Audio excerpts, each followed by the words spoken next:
특검이 속도도 굉장히 올리고 있고 네. 지금 추진력도 상당해 보입니다. 어제 체포영장이 결국 발부되지 않아서 제동이 걸린 건 맞지만 네. 소기의 성과는 있습니다. 특검에서 체포영장 기각되자 바로 28일 오전에 출석하라고 통보했어요. 네. 근데 만약 이번에도 소환에 응하지 않는다면 그때는 지금 법원에서도 윤석열 전 대통령이 자진 출석을 하겠다고 밝히고 있기 때문에 체포영장이 필요 없다고 한 것이지 네. 다른 체포 사유가 없는 것이다라는 판단을 내려주진 않았거든요. 그렇기 때문에 지금 윤석열 전 대통령 입장에서도 출석하지 않을 수가 없습니다. 그러니까 출석이 사실상 지금 강제되고 있는 상황이라고도 읽힐 수 있기 때문에 법원 윤 체포영장 기각, 특검, 신병 확보 속도전 일단 제동이 걸렸다라는 겁니다. 네. 내란 특검에서 청구했었던 윤석열 전 대통령에 대한 체포영장이 어제 기각이 됐습니다. 기각이 되면서 결국 결론적으로 신병 확보에는 일단 제동이 걸린 상태 아니겠느냐라는 건데 기각 사유가 박지영 특검보가 어제 직접 본인이 뭐라고 얘기를 했느냐 같이 볼까요? 법원은 윤석열 전 대통령이 특검에 출석 요구가 있을 시 응할 것을 밝히고 있다는 이유로 체포영장을 기각을 했다라고 얘기를 했습니다. 그래서 즉시 특검은 윤석열 전 대통령 및 그 변호인한테 6월 28일 토요일, 이번 주 토요일이죠. 이번 주 토요일 오전 9시에 출석 요구 통지를 했습니다. 출석 요구에 불응하면 체포영장 청구 다시 또 검토할 겁니다. 라고 얘기를 했습니다. 임주혜 변호사님, 일단 요거부터. 법원은 특검에서 소환하지 않지 않았느냐. 특검에서 소환한 게 아니라 경찰에서 소환한 것만 있었으니까 경찰 소환 따로 그리고 특검 소환 따로 지금 이걸 별개로 분리해서 봐야 된다는 스탠스인 것 같아요. 통상적으로 이렇게 좀 분리해서 보는 게 맞는 거냐 아니면 좀 더 윤 전 대통령 쪽 입장을 좀 들어줬다고 봐야 되는 겁니까? 이번 사안 같은 경우에는 재판부가 좀 명확하게 네. 지금 이제 특검에서 사건을 이첩받아서 수사를 이어가게 되는 부분이지만 네. 경찰과 이제 특검은 별개의 기관이다라는 점을 좀 확인해줬다고 보여집니다. 사실 특검이 이렇게 수사를 이어가는 게 굉장히 일상적인 일이다 이렇게 보기는 어려워요. 네. 선례를 찾아보기 어렵기 때문에 하나하나 맞춰가는 과정이라고 보는데 일단 체포영장이 발부되려면 기본적으로 소환 요구, 그러니까 자진 출석하지 않고 소환 요구가 보통 3차례 정도 있었는데 이에 불응할 때 체포영장 청구 카드를 꺼내들게 됩니다. 네. 경찰의 입장에서 보자면 이미 윤석열 전 대통령이 관련된 혐의로서 3차례 불응을 했지만 그랬죠. 특검에서 아직 정식으로 소환한 적은 없었거든요. 그리고 가장 중요하게 판단된 점은 윤석열 전 대통령 측에서 특검이 부르면 나가겠다고 했습니다. 네. 그러니까 자진 출석 여부를 밝힌 상황에서 적어도 현 시점에서는 체포의 필요성이 갖춰지지 않았다 하는 게 어제 재판부의 판단입니다. 지금 명확하게 경찰과 특검의 별개의 기관으로 좀 구분해서 보고 있는 거 아니겠느냐. 3번 이 소환 요청을 했는데 불응한 거를 경찰 따로 특검 따로 이렇게 좀 분류해서 법원은 판단을 했다라는 겁니다. 이게 항상 이 어떻게 보면 좀 통상적인 상황은 아니기 때문에 맞다 아니다라고 볼 수는 없다라는 말씀도 지금 같이 해주셨는데 어쨌거나 특검 입장에선 아까 제목에 나온 것처럼 제동이 걸린 상태죠. 근데 제동이 걸리면 멈칫할 법한데 다음 기사를 좀 볼까요? 내란 수사 첫 삽부터 제동 걸린 조은석 특검 플랜 B를 바로 가동을 했다라는 겁니다. 플랜 B. 아까 나왔죠. 박지영 특검이 뭐라고 했느냐. 그럼 즉시 당장 이번 주 토요일 오전 9시까지 나오세요라고 통보를 했다라는 겁니다. 부르면 온다고 하니까 기각이라고 그래? 그럼 바로 와. 라고 지금 얘기를 했다라는 건데 이거는 사실 임 변호사님. 수사 의지가 상당하다. 약간 정면 돌파 같다라는 느낌이 들거든요. 그렇죠. 특검이 속도도 굉장히 올리고 있고 네. 지금 추진력도 상당해 보입니다. 어제 체포영장이 결국 발부되지 않아서 제동이 걸린 건 맞지만 네. 소기의 성과는 있습니다. 특검에서 체포영장 기각되자 바로 28일 오전에 출석하라고 통보했어요. 네. 근데 만약 이번에도 소환에 응하지 않는다면 그때는 지금 법원에서도 윤석열 전 대통령이 자진 출석을 하겠다고 밝히고 있기 때문에 체포영장이 필요 없다고 한 것이지 네. 다른 체포 사유가 없는 것이다라는 판단을 내려주진 않았거든요. 그렇기 때문에 지금 윤석열 전 대통령 입장에서도 출석하지 않을 수가 없습니다. 그러니까 출석이 사실상 지금 강제되고 있는 상황이라고도 읽힐 수 있기 때문에 특검 측의 입장에서 보자면 체포영장 청구가 기각된 건 일단 브레이크를 한번 밟힌 것, 제동이 걸린 건 맞지만 강제적으로라도 지금 소환이 되지 않는다면은 다시 또 체포영장 카드를 만질 수밖에 없다. 네. 그때는 영장이 발부될 수 있다는 메시지를 받은 것으로도 해석이 되기 때문에 윤석열 전 대통령도 바로 소환에 응하겠다는 입장을 밝힌 게 그 같은 맥락이라고 봅니다. 지금 굉장히 명쾌하게 좀 설명을 해주셨어요. 사실 이게 소득이 전혀 없다고 볼 수만은 없다. 왜냐하면 기각은 됐지만 이 기각을 통해서 법원이 밝힌 기각 사유 자체가 오히려 윤 전 대통령이 출석하지 않을 수 없도록 올가매는 상황이 돼버렸다라고 말씀을 하셨습니다. 실제로 윤 전 대통령 측 뭐라고 얘기했느냐? 다음 기사 볼까요? 내란 특검 28일 윤 출석 통보, 윤 측 나가겠다. 아, 그래요? 그럼 이번 주 토요일 오전 9시에 나가겠습니다. 라고 얘기를 했습니다. 굉장히 장문의 입장문을 냈어요. 같이 입장문 보시죠.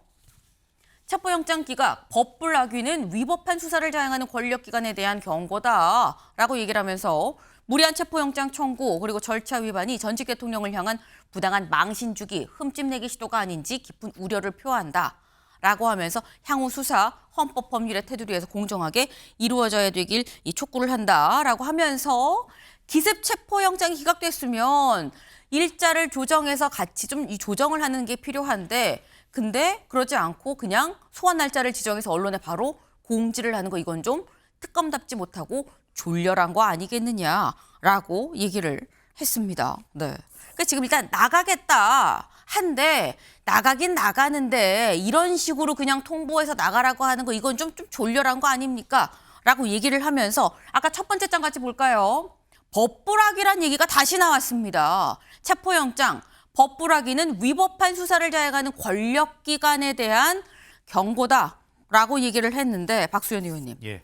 사실 이 법불악이라는 얘기가 특검에서 체포영장을 청구하면서 법불악이라고 얘기를 했었거든요. 그러니까 법은 신분이 귀한 사람한테 아부하지 않는다. 이걸 약간 다시 되돌려주는 형식인 것 같기도 해요. 그러니까 아까 그 신문의 제목이 네. 플랜 B 가동 이렇게 돼 있는데 저는 네. 이것이 플랜 A라고 생각합니다. 우선 경찰의 네. 그 체포영장 청구, 출석 요구 3번이 있었던 이 과정을 특검이라고 해서 이 과정을 무시할 수가 없는 것이죠. 네. 그 과정을 인정해서 바로 청구를 한 것인데 네. 그러나 이제 법원은 우리 임주혜 변호사님 말씀대로 구분해서 이제 보는 선례를 만들었다는 건 아닙니까? 그것까지도 저는 특검이 예상했다고 생각하고 법원의 답변이 이렇게 나올 것을 예상했다고 보고 그래서 경찰이라고 하는 수사기관의 과정도 특검은 네. 인정을 하면서 그러면서 예정됐던 이런 답변을 얻어냄으로써 바로 이렇게 스스로 나가겠다라고 하는 이런 답변을 받아내는 것이 플랜 A였다 저는 그렇게 생각을 하고요. 그리고 특검으로서는 지금 계속 지금 졸렬하다는 표현을 윤석열 대통령 적이 썼는데 자신의 명을 수행했던 사령관들은 전부 다 구속이 되어 있는데 자신만이 나는 무죄다를 주장하고 있는 이 졸렬한 전 대통령의 행태 이것에 대해서 아마 보여줄 수 있는 것을 다 지금 보여주고 있다 이렇게 보고 있고요. 그래서 이것에 대해 분노하고 있는 국민의 기대라는 게 있어요. 눈높이가. 네. 특검에 대한. 특검은 바로 그러한 것들에 부응할 수밖에 없는 아주 시원한 단호한 조치를 할 수밖에 없었습니다. 그렇기 때문에 이것이 플랜 A에 당연히 여러 가지 요소를 고려할 때 당연히 있었고 그리고 목적했던 성과를 거두었다 이렇게 평가하겠습니다. 그 지금 이렇게 말씀을 하셨어요. 이게 지금 이 특검의 플랜 B가 아니다. 원래부터 큰 그림으로 당연히 이렇게 하면 기각될 걸 생각을 해서 그러면 이렇게 해야지라는 큰 그림의 일환이다. 이게 원래의 계획이다라고 말씀을 하셨습니다. 지금 특검은 생각했던 대로 지금 차곡차곡 순차적으로 밟아가고 있는 거다라는 말씀인 건데 사실 이렇게 이 특검이 시작되자마자 바로 체포영장을 청구할 줄 예상을 못했었던 부분이 분명히 있었죠. 이제 강공으로 갔었는데 어쨌거나 이렇게 한다는 거. 그래서 결론적으로는 뭐 플랜 A다라고 말씀도 하셨습니다만 대면 조사냐 성사가 됐습니다. 이번 주 토요일 날 나가겠다라고 윤석열 전 대통령 쪽에서 얘기를 했어요. 다음 기사 잠깐 보시죠. 다음 기사. 내란 특검 출범 16일 만에 윤 대면 조사 성사가 됐다라는 겁니다. 그런데 이렇게 한다라는 거 결국 여러 차례 부르겠다는 거 아니겠느냐라는 거예요. 근데 여기에서 김성태 의원님. 일단 불러서 가겠다라고 얘기하긴 했어요. 그럼 가서 우리가 흔히 보는 게 가긴 가는데 말을 안 할 수도 있거든요. 묵비권 행사할 것이냐, 말을 할 것이냐, 어떻게 전망하십니까? 뭐 특검이 지금 현재 기선 제압을 윤석열 전 대통령에게 확실하게 한 거죠. 네. 그러니까 어제 이제 뭐 체포영장이 기각된 부분은 사실상 특검 입장에서는 이건 양수협장 꽃놀이패를 지고 한 거예요. 아하. 법원에서 체포영장 내주면 48시간 내에 신변 구금해가지고 네. 또 조사해가지고 구속영장 바로 이제 청구하겠다는 거였고. 그렇지 않으면은 앞으로 이제 우리 특검이 수시로 이제 당신 불러댈 거니까 오지 않으면은 바로 체포영장 칠 거야. 네. 이런 측면에서 이제 윤석열 전 대통령 측이 이제 꼼짝달싹 못하게 특검 수사에 이제 제대로 응할 수밖에 없는 그런 상황이에요. 지금까지는 경찰이든 검찰이든 공수처든 전직 대통령의 어떤 그 신분 뭐 네. 그런 측면을 가지고 버티고 또 안 나가고 했잖아요. 본인뿐만 아니라 김건희 여사 같은 경우도 마찬가지죠. 뭐 그런 측면에서 특검은 일체 정치적인 이제 개입 없이 특검이 이제 신속하고 정확하게 하는 게 특검이에요. 건강스카처럼 지금 현재 170일안에 이 주어진 국민이 주어진 시간이거든요. 이게 특검법에서 이 170시간 이내에 이 결말을 봐야 되기 때문에 네. 저는 뭐 그런 측면에서 앞으로 윤석열 대통령은 대단히 이제 어려운 시간을 보낼 것 같다 이런 생각이 이 들어요. 질문은 묵비권을 그래서 행사할까 말까 했었어요. 그런 거 하면 안 되죠. 이게 이제 지금 현재 직권 남용 혐의 교소나 특수 공무 집행 방해 이런 내용이에요. 그러니까 네. 내란죄 가지고 다시 하는 건 아니잖아요. 일사보젤이. 그런 측면에서 이제 본인이 한남동 그러니까 영장 집행을 저지하는 그 수단을 네. 대통령 입에서 이제 시작됐다 이런 부분에 많은 검찰이 그동안 진술 경찰이 확보한 부분을 특검이 그걸 가지고 최종 확인하려고 하는 거죠. 그러니까 이 묵비권을 행사하면 안 된다라고 말씀을 하셨어요. 근데 또 요게 임주혜 변호사님, 윤석열 전 대통령 입장에서 사실 이전 특검 출범 전과 후가 약간 좀 상황이 달라진 상황이 됐습니다. 말씀처럼 출석도 이제 안 할래야 안 할 수 없는 상황이 돼버렸는데 출석을 해서 심지어 여러 차례 부른다고 하는데 출석해서 입을 이젠 좀 조금씩 여는 게 맞는 것이냐 아니면 닫고 묵비권을 행사하는 게 더 유리한 것이냐라는 거죠, 전략적으로.